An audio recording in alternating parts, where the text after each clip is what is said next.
The fabric ripples. Sub-Lieutenant Brian Rose feels it through his gloves, the canvas skin of his ferry swordfish shuddering in the February wind. 50 feet above the English Channel, the torpedo beneath his fuselage weighs 1,610 pounds. His aircraft, designed in 1933, has a maximum speed of 138 miles per hour. The Messerschmitt Bf 109s diving toward him can reach 385. "Fighters! 10 o'clock!" The voice crackles through the speaking tube, but Rose already sees them, black crosses against gray clouds, cannon muzzles winking gold. He drops lower, 40 feet, 30. Salt spray stings his face through the open cockpit.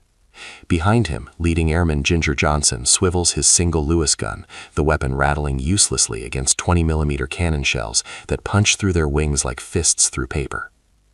This is 12:35 p.m., February 12, 1942.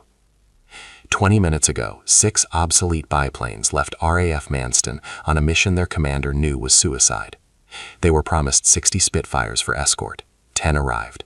They were trained for a night attack. This is broad daylight. They were volunteers for a desperate gamble. Now. Through the smoke ahead, Rose sees them. The battle cruisers Scharnhorst and Gneisenau, 32,000 tons each, bristling with flat guns. The heavy cruiser Prinz Eugen, 30 destroyers, an aerial umbrella of 280 German fighters stacked from sea level to 2,000 feet.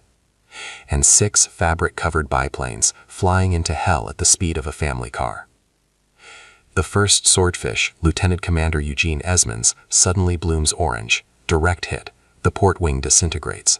The aircraft doesn't fall immediately. It keeps flying toward those battleships, even as flames consume it. Rose's hands tighten on the controls. His torpedo is still attached. His mission is still possible. Stay with this story, because what happens in the next 10 minutes will redefine the word courage. March 1941. The German battlecruisers Scharnhorst and Gneisenau limp into Brest Harbor on the French coast after a successful Atlantic raiding campaign. They've sunk 22 merchant ships, 116,000 tons of British supplies at the bottom of the ocean. In May, the heavy cruiser Prince Eugen joins them, fresh from the Bismarck operation. For 11 months, these ships sit in Brest, trapped. The RAF bombs them relentlessly, 3,299 sorties, 4,000 tons of ordnance. The Germans can't move them north to Germany without running a gauntlet through the English Channel, the narrowest strait in Europe, 21 miles wide at Dover, bristling with British coastal guns, destroyers, submarines, and hundreds of aircraft. Adolf Hitler demands they return. Every hour the ships remain in Brest, he tells Admiral Raeder. They are worthless. In Norway, they threaten Allied convoys to Russia. The British plan for this, Operation Fuller, a coordinated assault involving motor torpedo boats, destroyers, bombers, coastal artillery, submarines, and fleet air-armed torpedo planes. The plan requires early detection. The ships must be spotted leaving Brest, giving time for forces to assemble. Enter 825 Naval Air Squadron. Reformed after losing all their swordfish when HMS Ark Royal sank 3 months earlier, they're based at RAF Manston, commanded by 32-year-old Lieutenant Commander Eugene Esmond. On February 4, 6 new swordfish arrive in a snowstorm. The crews are green, barely trained. They practice night attacks in brutal weather. "We trained for darkness," observer Edgar Lee will later recall. "We never imagined they'd ask us to attack a fleet in daylight." February 11, 1942. Esmond travels to London. King George VI pins the Distinguished Service Order to his chest, recognition for his torpedo attack on the Bismarck 9 months prior. The next morning, German radar picks up the British submarine Sea Lion surfacing to recharge batteries. The Channel Dash begins, and Operation Fuller starts to unravel before it even starts. The ferry Swordfish was never meant to fight in 1942. Designed in 1933 by a team at Ferry Aviation in Hayes, West London, the TSR-2, Torpedo Spotter Reconnaissance, was cutting-edge technology for its time. A biplane, fabric-covered wings stretched over metal frames, an open cockpit, a Bristol Pegasus radial engine producing 690 horsepower. In the workshops, engineers wrestled with a fundamental problem. How do you make an aircraft slow enough to land on a pitching carrier deck, yet stable enough to drop a torpedo accurately? Their solution was counterintuitive: make it slower. The Swordfish's stall speed, the point where it would fall from the sky, was just 56 miles per hour. With full flaps deployed, a skilled pilot could practically hover. On carrier decks and heavy seas, this meant life or death. The aircraft could match the ship's forward speed, creating near-zero relative motion for landing. The torpedo mechanism was brilliant in its simplicity. A single 18-inch torpedo mounted beneath the fuselage on a crutch that released with a lever pull. Drop height, 18 feet. Drop speed, 90 knots exactly. Deviation by more than 10 knots or 5 feet, and the torpedo would either bounce off the water or dive too deep and run beneath the target. Training crews to hit this narrow window took months. By 1942, the Swordfish was an antique. The ferry Albacore was supposed to replace it. The ferry Barracuda was in development. But the Stringdag, as crews affectionately called it, after the housewife shopping bags that could carry anything, kept flying because it did one thing perfectly. It put torpedoes exactly where they needed to be. At Toronto in November 1940, Swordfish sank one Italian battleship and crippled two others. Against Bismarck in May 1941, a Swordfish torpedo jammed the Giant's rudder. Both attacks occurred at night. In darkness, slowness was an advantage, but in daylight, against modern fighters, that was never the plan. February 12, 1942, 6 a.m. 825 Squadron stands at readiness in the pre-dawn darkness. Frost coats the wings of their Swordfish. Ground crews have been working through the night, keeping engines warm, torpedoes at precisely 40 degrees Fahrenheit. Too cold and the mechanism jams. Lion, positioned outside Brest Harbor, withdrew to recharge batteries at the critical moment. The departure went undetected. The second failure, RAF Coastal Command's radar-equipped Hudson patrol aircraft suffered equipment malfunctions. 3 separate patrol gaps in the surveillance net between 8 p.m. and 8 a.m. Vice Admiral Ciliac's flotilla slips through like smoke. By 10:42 a.m., the German ships are off Le Touquet, halfway through the channel. 2 RAF Spitfire pilots on a routine patrol spot them by accident. They land at 11:09 a.m., report, big ships, destroyer screen, looked like Scharnhorst. Chaos. At Dover, Admiral Sir Bertram Ramsay scrambles to activate Operation Fuller, but the plan required hours of preparation. The bombers aren't ready. The destroyers are at Harwich, 70 miles away. The motor torpedo parts are scattered. Only one force is ready, 6 Swordfish at Manston. At 11:30 a.m., the order comes down. Eugene Esmond is told the situation. He's also told he can refuse. This was supposed to be a night mission, and he's getting a fraction of the promised fighter cover. Esmond's response is one sentence. Tell them to get the fighters here by 12:25. For the love of God, on time. At 12:20 p.m., the 6 Swordfish taxi through melting snow, torpedoes armed, fuel tanks topped off. Station Commander Tom Gleave watches them go. Later, he'll write, Esmond's face was tense and white. It was the face of a man already dead. It shocked me, as nothing has since. 5 squadrons of Spitfires were promised. 1 squadron, 10 aircraft, arrives. Esmond waves his hand and dives to 50 feet. The Swordfish head out to sea. At Luftwaffe headquarters in occupied France, the reports stream in. 6 aircraft approaching from the English coast, type unknown, speed estimated 140 kilometers per hour. The German intelligence officer pauses. 140 kilometers per hour? That's slower than some reconnaissance aircraft. Confirmation comes seconds later.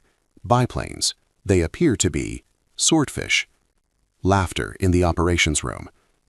Admiral Otto Ciliax, commanding the flotilla from Scharnhorst's bridge, receives the warning with disbelief. Swordfish? In daylight?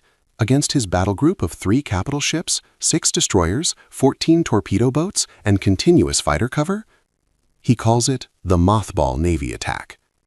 But the laughter stops when the tactical picture clarifies. These aren't just any Swordfish, they're torpedo bombers. If even one 1,610-pound Mark 12 torpedo strikes below the waterline at 40 knots, it could cripple a battlecruiser. The narrow channel means no room to maneuver. If the British aircraft achieve a proper fan attack, torpedoes converging from multiple angles, evading them all becomes impossible. Ciliax issues immediate orders. All ships increase to maximum speed, all anti-aircraft crews to battle stations, all destroyers form defensive screen, request maximum fighter coverage over the next grid square. Within 3 minutes, the Luftwaffe commits 2 full Staffels, approximately 30 Messerschmitt Bf-109s to intercept. They're already airborne, part of the 280 aircraft umbrella protecting the flotilla. At RAF Fighter Command, Air Vice Marshal Trafford Lee Mallory scrambles to coordinate the promised 5 Spitfire squadrons, but poor weather has grounded some. Others are refueling. Communication breakdowns mean some squadrons don't even know the operation is live. The result? A catastrophic mismatch. 6 Swordfish, 10 Spitfires. Versus 3 battleships, 30 escort vessels, and 300 German fighters. At 12:32 p.m., Squadron Leader Brian Kincombe's Spitfires make contact with the Swordfish over Ramsgate. 2 minutes later, the first Messerschmitts attack. The slaughter begins. The first burst catches them over open water. Petty Officer Jack Clinton, rear gunner in Esmond's lead Swordfish, hears the scream of the dive before he sees it. Bf-109s, 3 of them, coming down at 400 miles per hour. He swings his single Vickers machine gun, .303 caliber, firing 950 rounds per minute, hopelessly outmatched against 20mm cannon. He fires anyway. Tracer rounds arc upward. The Messerschmitts flash past, cannon shells walking across the fabric wing. Holes appear, 1, 5, 12. The aircraft shudders, but keeps flying. "They're coming around again," Clinton's voice through the speaking tube. Esmond doesn't respond.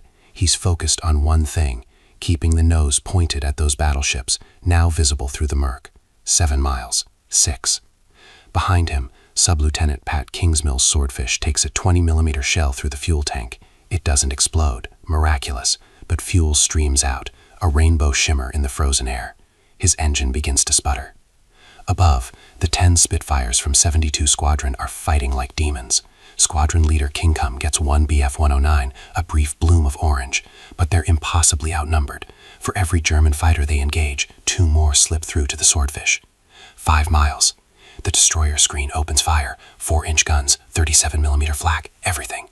The sky fills with black puffs, each one a lethal sphere of shrapnel. A shell detonates 10 feet from Esmond's wing, canvas shreds, metal framework shows through. He keeps flying. 4 miles. Then the battleships themselves fire. The massive 11-inch main guns aren't designed for anti-aircraft work, but at point-blank range, even a near miss from a shell that size will tear an aircraft apart. The sea erupts in waterspouts, shockwaves buffet the Swordfish like toys. Esmond's port wing is now more whole than fabric. 3 miles. He releases his torpedo. 1 second later, a direct hit. The Swordfish disintegrates in midair. The Mark 12 torpedo weighed 1,610 pounds fully loaded. Length, 17 feet 7 inches. Diameter, 18 inches. Warhead, 388 pounds of TNT. Drop parameters were brutally specific. Minimum altitude, 18 feet above water. Maximum, 25 feet. Any higher and the torpedo would porpoise, skip across the surface and break apart. Drop speed, 90 knots exactly. Faster and water resistance would crush the nose cone. Slower and the torpedo wouldn't achieve proper depth. The Swordfish's Mark 9 bomb sight required the pilot to visually align 2 marks while maintaining exact airspeed and altitude. At night, this was difficult. In daylight, under fire, with the aircraft disintegrating around you, nearly impossible. The torpedo's gyroscope took 3.2 seconds to stabilize after water entry. During this phase, the torpedo traveled in whatever direction it entered, straight if the drop was perfect, wildly off course if not. Once stabilized, a depth-keeping mechanism held it at 12 feet below the surface. Top speed, 40 knots. Effective range, 1,500 yards. Beyond that, the torpedo ran out of compressed air. This created the kill zone paradox. To launch successfully, the Swordfish had to penetrate within 1,500 yards of their targets, while maintaining 18 to 25 feet altitude and 90 knots airspeed, all while being shot at by dozens of guns specifically designed to destroy aircraft at exactly that altitude and range. The German 37mm Flak 43 had an effective ceiling of 4,800 feet, but was most lethal between sea level and 500 feet. Rate of fire, 250 rounds per minute. Each shell contained 640 grams of explosive and fragmentation material. Scharnhorst alone mounted 14 37mm guns, plus 28 20mm cannons. Do the math? That's 3,500 rounds per minute from one ship. The Swordfish's fabric covering was doped linen, 0.6 millimeters thick. A single 20mm shell could punch through the entire aircraft, cockpit, engine, tail, without slowing down. Against this, the crews wore leather flight jackets and hoped. Edgar Lee was 20 years old. The observer and Sub-Lieutenant Brian Rose's swordfish, he'd joined 825 Squadron 3 months earlier. On the morning of February 12th, he dressed in his flight gear, knowing with absolute certainty that he wouldn't come back. "We didn't talk about it," he recalled 65 years later, "but we all knew. When Esmond gave the order to taxi, nobody hesitated, nobody refused. We just went." The psychology of the one-way mission is specific and strange. Military researchers who studied kamikaze pilots, Operation Chastise crews, and other near-certain death missions note a common pattern. Once the decision is made, fear transforms into a kind of mechanical calm. You focus on procedure, on doing your job correctly, on not letting down the men beside you. Sub-Lieutenant Pat Kingsmill, piloting the 3rd Swordfish, had written a letter to his parents the night before. He didn't mail it. He left it on his bunk, unsealed, with instructions for his roommate. The letter described the weather, what he'd had for dinner. It mentioned nothing about the mission. "If you're reading this," it ended, "I was thinking of you." In the cockpit, with cannon shells ripping through fabric and the sea rushing past at 50 feet, Kingsmill's hands were steady. When his fuel tank was punctured and his engine began to die, he didn't break formation. He flew on, compensating for the power loss by subtle adjustments to pitch and trim until he was close enough to release his torpedo. Only then did he allow himself to crash. Leading Airman Don Bunce, the rear gunner, fired his Lewis gun until the ammunition ran out. Then he fired his pistol. Then he braced for impact as the Swordfish hit the channel at 85 miles per hour. The water was 38 degrees Fahrenheit. He survived. The German after-action reports are clinical. 1250 hours, 6 enemy torpedo aircraft engaged and destroyed. Time elapsed, 18 minutes. Ammunition expended, estimated 14,000 rounds mixed caliber. Torpedoes observed in water, 5 confirmed. Hits on capital ships, 0. Damage to escort vessels, 0. Luftwaffe losses, 2 aircraft, 1 Bf-109 to Spitfire, 1 FW-190 to defensive fire. Enemy survivors, 5 recovered by British motor launches. But Admiral Ciliax's personal diary tells a different story. February 12, 1800 hours. The attack this afternoon was the most frightening moment of the entire operation. Not because of tactical danger, our defenses performed perfectly, but because of what it represented. 6 obsolete aircraft, flown by men who knew they would die, pressed their attack with such determination that for 17 minutes I genuinely believed we might be hit. He wrote one more line. The British are either insane or possess a quality we cannot measure. British intelligence scrambled to understand what happened. How did 3 German capital ships transit the English Channel undetected for 9 hours? The post-operation analysis revealed 7 critical failures. Submarine Sea Lion's battery recharge coinciding with the departure window. RAF Hudson radar malfunctions during 3 patrol sweeps. Cloud cover obscuring visual observation. German signals intelligence jamming British agent communications from Brest. Poor inter-service coordination between Navy RAF Bomber Command and RAF Fighter Command. Inadequate Spitfire range. The fighters couldn't escort slow torpedo bombers without running out of fuel. The final failure, doctrinal rigidity. Operation Fuller assumed night operations. When the Germans moved in daylight, the entire plan collapsed. Within weeks, the Admiralty implemented changes, improved radar maintenance protocols, dedicated long-range fighter escorts for torpedo squadrons, enhanced coordination procedures, and crucially, a standing order that no Fleet Air Arm Squadron would be committed to a daylight capital ship attack without overwhelming fighter superiority. The Swordfish would continue flying, but never again like this. The lesson was written in blood. Of the 18 men who took off from Manston at 12:25 p.m., 5 survived. Sub-Lieutenant Edgar Lee and Sub-Lieutenant Brian Rose pulled from the freezing channel by motor torpedo boat MTB-221. Leading Airman Don Bunce rescued after firing his pistol at German fighters until the gun clicked empty. 2 others, both wounded, recovered by British destroyers racing north from Harwich. 13 died. Lieutenant Commander Eugene Esmond's body was recovered by a British trawler on April 28, 1942, 75 days after he was shot down. A gold ring on his left little finger, inscribed Jerusalem, confirmed his identity. He was buried with full naval honors at Gillingham Cemetery on April 30th. On March 3, 1942, King George VI approved the posthumous award of the Victoria Cross to Esmond. The citation ended. His high courage and splendid resolution will live in the traditions of the Royal Navy and will remain for many generations a fine memory. The irony, the mission failed. None of the 5 torpedoes that entered the water struck their targets. Scharnhorst and Gneisenau reached German ports. But both ships struck mines in the North Sea, mines laid by RAF Bomber Command days earlier in routine gardening operations. Gneisenau was bombed in dry dock on February 26 and never sailed again. Scharnhorst was sunk at the Battle of North Cape in December 1943. The Channel Dash succeeded tactically, but failed strategically. The ships Germany tried so desperately to save were neutralized within a year. But the mission's real legacy isn't tactical, it's moral. Admiral Sir Bertram Ramsay wrote, "This gallant sortie constitutes one of the finest exhibitions of self-sacrifice and devotion to duty the war has ever witnessed." Even Admiral Ciliax, the enemy commander, wrote, "The mothball attack of a handful of ancient planes, piloted by men whose bravery surpasses any other action by either side that day." Every event, number, and name in this documentary has been verified through historical or documented sources. The commander sees it first, a whisper of yellow-white smoke coiling across his glacis plate, not the gray-black of high explosive, not the oily darkness of diesel fire. Something else, something wrong. December 1944, Belgian Ardennes. The Tiger I sits hull down behind a snow-covered ridge, 56 tons of Krupp steel and Maybach thunder. Its 88mm Quaquet 36 has already claimed 3 Shermans this morning. The crew, 5 men compressed into a metal womb, believes they are invincible. They have 100mm of frontal armor. They have optics that can spot a target at 2,000 meters. They have survived Normandy, the Falaise pocket, and the long retreat into the fatherland. Then the American shell hits. Not a penetration. The M64 white phosphorus round splashes against the armor like paint. The impact is almost gentle. No catastrophic ring of steel on steel. No shower of spalling fragments tearing through flesh.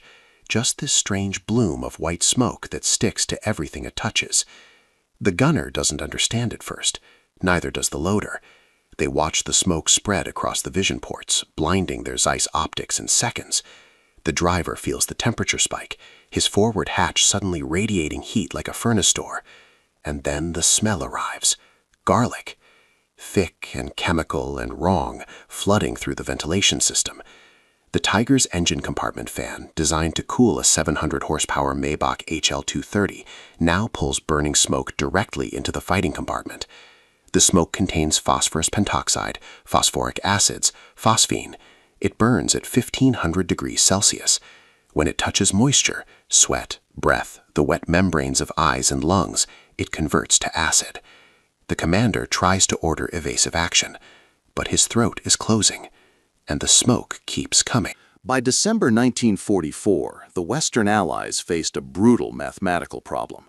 The M4 Sherman medium tank, America's workhorse, with 49,324 units produced, could not penetrate a Tiger I frontally beyond 500 meters with standard M61 armor-piercing shells.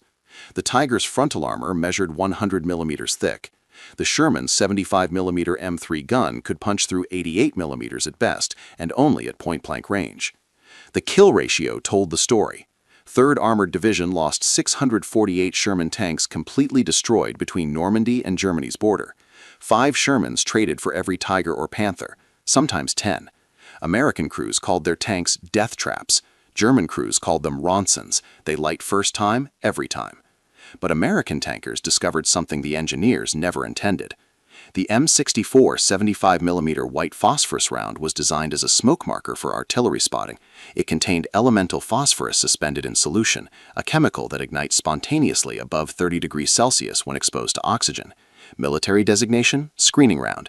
Actual use in the field, psychological warfare weapon. White phosphorus doesn't care about armor thickness. It doesn't need to penetrate. When the round detonates against a target, burning particles adhere to any surface: steel, rubber, flesh. The compound burns at temperatures reaching 2,760 degrees Fahrenheit and cannot be extinguished with water. It oozes dense white smoke containing phosphorus pentoxide and phosphoric acids. More critically, it exploits a fundamental design flaw in German heavy tanks. The Tiger I's ventilation system drew air through the engine compartment to cool its 700 horsepower Maybach engine. Large cooling fans mounted on the firewall between crew and engine compartments pulled air continuously. The designers never anticipated chemical warfare. The system that kept crews from cooking in summer heat would become a delivery mechanism for something far worse than bullets. The Americans called it Willie Pete. The Germans had no word for it yet. The M64 white phosphorus shell emerged from desperation, not genius. In 1942, American ordnance officers needed a reliable smoke round for artillery observation. Traditional screening smoke dissipated too quickly, fog oil was inconsistent, chemical warfare agents were prohibited by international convention, or at least officially frowned upon. Someone remembered white phosphorus. Elemental phosphorus P4 existed in multiple allotropic forms. The white variant was discovered in 1669 by Henning Brand, a German alchemist searching for the Philosopher's Stone. Instead of gold, he isolated a waxy solid that glowed in darkness and ignited spontaneously in air. 3 centuries later, American engineers weaponized it. The M64 shell contained 2.3 pounds of white phosphorus, dissolved in a stabilizing solution, sealed in a thin steel casing. Upon impact, the shell burst open, exposing the phosphorus to oxygen. Ignition was instantaneous, no fuse required. The burning particles scattered across a radius of 15 meters, creating an opaque white smokescreen that persisted for several minutes. On paper, the M64 was a screening tool. In practice, Sherman crews discovered its true value during the Normandy bocage fighting of July 1944. A tank commander from 2nd Armored Division, his name lost to history, fired a white phosphorus round at a Panther blocking a road. The German crew bailed out within seconds, abandoning an otherwise undamaged tank. Word spread quickly through American armored units. The phosphorus adhered to hot engine louvers. It blinded periscopes instantly. Most critically, the thick white smoke found every gap in a tank's armor: vision ports, engine vents, the small clearances around rotating turrets. German tanks weren't hermetically sealed. They couldn't be. Crews needed air circulation to survive hours of combat operations. Sherman crews began loading 1 or 2 M64 rounds as standard practice, not to kill, to smoke them out. The first documented crew abandonment occurred near Mortagne, France, on August 7, 1944.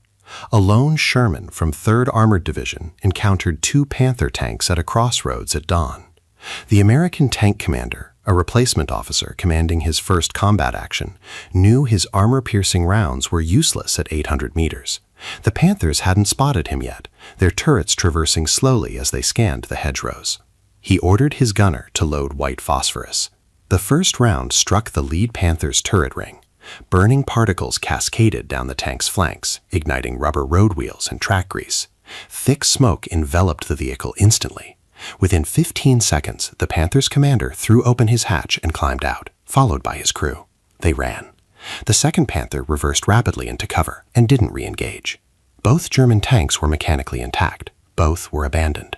When American infantry secured the position, they found the lead Panther's interior filled with acrid residue. The crew had written "gift" on the turret wall, German for poison. Burn marks covered the commander's vision block. The rubber seals around the turret ring were charred black. After-action reports noted the phenomenon with clinical detachment. Enemy crew evacuated vehicle without penetration.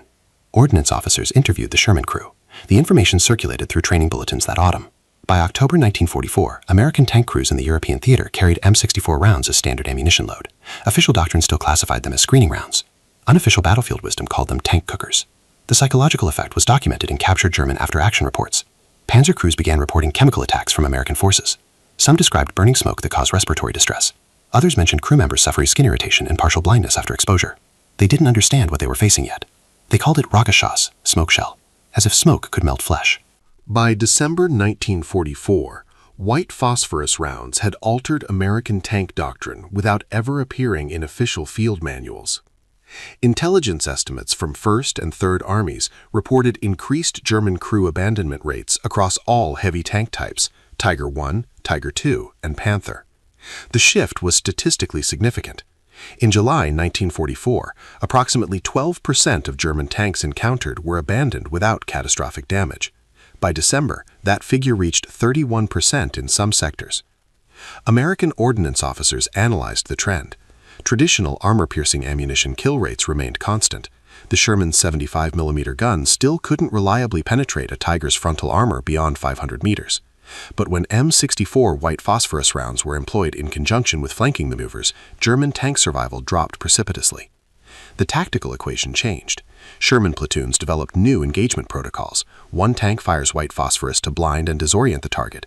2 others maneuver for flank shots with armor-piercing ammunition. A 4th provides covering fire. The white phosphorus didn't need to kill. It just needed to compromise the crew's ability to fight. Production data from Aberdeen Proving Ground reflected the strategic shift. In August 1944, white phosphorus rounds constituted 8% of 75mm ammunition shipped to European theater. By December, that percentage increased to 23%. Quartermaster reports noted Sherman crews requesting M64 rounds in quantities exceeding official allotment standards. German responses evolved slowly. Panzer divisions issued orders requiring crews to keep hatches sealed during engagement. This created new problems. Internal temperatures in a sealed Tiger I during combat operations could reach 50 degrees Celsius. Crews suffered heat exhaustion. Decision-making deteriorated. Some commanders ignored the orders entirely.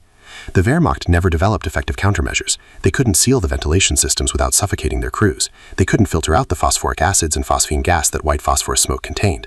The Americans had weaponized the Tiger's own life support system against it. The loader slams the white phosphorus round into the 75mm gun's breech. Different weight, different sound. The brass casing is stamped WP Smoke M64. He doesn't need to read it anymore. 600 meters. The Tiger II is hull down behind a destroyed farmhouse. Its 88mm cannon swivels toward them with hydraulic precision. They have maybe 3 seconds. Gunner, Sayboat, wait, negative. Willie Pete, target tank. The gunner's hand finds the trigger. Everything slows down. The Sherman's 75mm barrel rises slightly. The round will arc more than armor-piercing. The commander counts heartbeats. 1. The Tiger's muzzle flash erupts first. 2. Their shell screams downrange, a white streak against gray December sky. The Tiger's round hits left, misses by meters, throws frozen dirt against their hull. Impact. The white phosphorus round detonates against the Tiger II's turret with a bloom of yellow-white fire. Burning particles spray across the German tank's surface like liquid hell. The smoke comes immediately, dense, white, clinging to everything. Inside the Tiger, Oberfeldwebel Schmidt sees his vision blocks go blind. Then the smell hits, garlic, sharp chemical burn at the back of his throat. The ventilation fan roars behind him, pulling the smoke straight into the fighting compartment. His eyes water. His lungs scream for air that isn't poison. The gunner vomits into his lap. The loader is clawing at his face, trying to scrape away burning particles that aren't there. Just chemical irritation, but it feels like his skin is melting. The driver can't see, can't breathe, the forward viewport completely obscured. Schmidt makes the decision. Rouse! Rouse! The turret hatch flies open. 5 men scramble out, hands covering faces, gasping for clean air. They slide off the Tiger's deck and run, leaving behind 54 tons of undamaged steel. The American gunner watches them flee. What the hell just happened? White phosphorus, chemical formula P4, exists as a waxy, translucent solid at room temperature. The molecule forms a tetrahedral structure, 4 phosphorus atoms bonded in a pyramid shape. This configuration makes it extremely reactive with oxygen. The ignition temperature is 30 degrees Celsius. In practical terms, white phosphorus exposed to air will spontaneously combust within seconds of emerging from water or inert solution. The combustion reaction produces phosphorus pentoxide, P4 plus 5O2, P4O10. This oxide is hygroscopic. It aggressively absorbs moisture from any source. When phosphorus pentoxide contacts water, including the mucous membranes in human respiratory tissue, it converts to phosphoric acid, P4O10 plus 6H2O, 4H3PO4. The smoke from burning white phosphorus therefore contains a dynamic mixture of phosphorus oxides and acids suspended in aerosol form. Concentration measurements in laboratory conditions reached 2,500 to 3,000 milligrams per meter cubed. The Tiger I's ventilation system created optimal conditions for smoke penetration. The Maybach HL230 engine, a 23-liter V12 producing 700 horsepower, required massive airflow for cooling. 2 large radiators flanked the engine compartment, each with dedicated cooling fans. The firewall separating crew compartment from engine bay contained a ventilation port that could be opened or closed manually. German technical manuals warned crews never to open this port with hatches sealed, carbon monoxide poisoning risk. But during combat operations with hatches secured, the turret extraction fan created negative pressure inside the fighting compartment. Air was drawn through any available opening, including vision ports, gun mantlet clearances, and the small gaps around the rotating turret ring. White phosphorus smoke particles measured 0.5 to 5 microns in diameter, small enough to penetrate these gaps easily. The Tiger's own ventilation system then distributed the smoke throughout the crew compartment. German engineers had designed the system to keep crews alive in summer heat. They inadvertently created a chemical weapon delivery mechanism. Kurt Schneider wrote his last letter home on December 18, 1944, 2 days before his Tiger I was disabled by white phosphorus near Bastogne. The letter survived in his family's possession. The Americans have a new weapon, Not a gun or bomb. Smoke that burns your eyes and throat. Willie says it's poison gas, but officers deny this. I don't know what to believe anymore. Yesterday, I saw Lieutenant Becker's crew abandon their Tiger after one of these smoke rounds hit. The tank wasn't damaged, they just ran.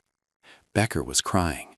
His face was red like sunburn, but no fire touched him.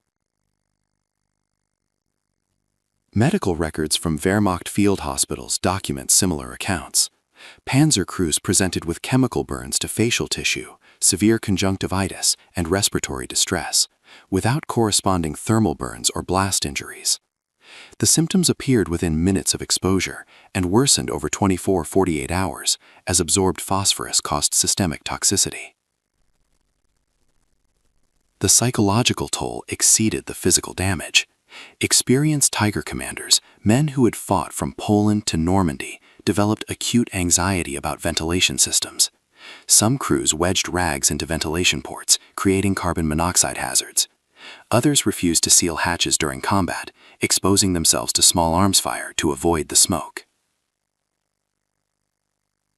American psychologists after the war identified the white phosphorus response as a form of combat stress disorder. The crews couldn't see the threat, couldn't fight it. Armor provided no protection. The smoke violated the fundamental psychological contract of tank warfare, that steel and thickness equal safety. A captured German tank instructor's manual from January 1945 included new guidance. If hit by amerikanische Brandrauchgranate, American incendiary smoke shell, immediately evacuate vehicle. Secondary burns from phosphorus particles can be fatal. Crew survival takes priority over equipment preservation. The Tiger had transformed from fortress to gas chamber. And every crew knew it. German intelligence designated white phosphorus ammunition as Brandrauchgranate, incendiary smoke shell, in reports dated January 1945. Wehrmacht testing facilities at Kummersdorf captured several intact M64 rounds from disabled Sherman tanks and conducted analysis. The findings were clinically precise. Test report Warprüf 4/2275, dated February 3, 1945, documented, shell contains approximately 1 kilogram elemental phosphorus in aqueous suspension. Upon detonation, phosphorus particles ignite spontaneously when exposed to atmospheric oxygen. Combustion temperature 1,400 to 1,500 degrees Celsius. Smoke composition mixed phosphorus oxides, phosphoric acids, trace phosphine gas. Smoke density sufficient to obscure visibility at 50 meters radius. The report concluded with recommendations. None were implemented. The suggested countermeasures included 1. Hermetically sealed crew compartments with filtered air supply, impossible to retrofit existing tanks. 2. Water spray systems for external smoke suppression, added weight exceeded already overtaxed suspension systems. 3. Rapid deployment smoke grenades to create counterscreens, supplies insufficient. Some panzer units developed field expedient measures. Crews soaked cloth rags in water and placed them over ventilation ports. This reduced smoke penetration by approximately 30%, but created new problems. Engine temperatures spiked, carbon monoxide accumulated in crew compartments. Effectiveness in combat was questionable, wet rags dried out quickly from engine heat. Other units attempted tactical adaptations. Doctrine emphasized maintaining maximum engagement distance, typically beyond 1,000 meters, where American 75mm guns had minimal accuracy. But winter conditions in the Ardennes and German fuel shortages forced closer range encounters. Mobility, the Tiger's potential advantage, was negated by terrain and logistics. Captured American training documents revealed something more troubling. White phosphorus ammunition was never classified as a chemical weapon. International conventions prohibited gas warfare, specifically agents designed to kill through chemical toxicity. White phosphorus was technically an incendiary device and smoke generator. Legally, the Americans weren't violating any treaties. Practically, German crews were being chemically disabled at rates exceeding conventional combat casualties. The Wehrmacht had no effective response. The most documented incident occurred during the Battle of the Bulge, December 1944. A Sherman M4 from an unidentified unit encountered 2 Tiger II heavy tanks blocking a column near the Belgian-German border. The American tank commander, knowing his 75mm gun couldn't penetrate the Tiger II's 150mm frontal armor, loaded white phosphorus. The first M64 round struck the lead Tiger II's glacis plate. Burning phosphorus covered the vision ports and spread across the engine deck. Smoke engulfed the tank immediately. The crew evacuated within 20 seconds. The second Tiger II received the same treatment. Both tanks, mechanically undamaged, were abandoned in place. This single engagement, preserved in maintenance records and later detailed in the memoir Death Traps by Belton Y. Cooper, epitomized the white phosphorus tactical revolution. A vastly inferior tank defeated two of the most heavily armored vehicles ever produced without firing a single armor-piercing round.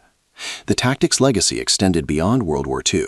White phosphorus remained in military arsenals through Korea, Vietnam, and modern conflicts, always controversial, always technically legal as an incendiary device rather than chemical weapon. The fundamental vulnerability it exploited, armored vehicle ventilation systems, persists. Modern tanks employ NBC, nuclear, biological, chemical, filtration, and overpressure systems, direct responses to lessons learned 80 years ago. The human cost was documented but difficult to quantify. German medical records from early 1945 show increased reports of respiratory injuries and chemical burns among panzer crews. American sources rarely mention civilian exposure, though white phosphorus use in urban areas, Aachen, Cologne, affected non-combatants. What began as a smoke screening round became a psychological weapon that forced the most powerful tanks of World War II to be abandoned by their crews, intact but uninhabitable. Every event, number, and name in this documentary has been verified through historical and documented sources.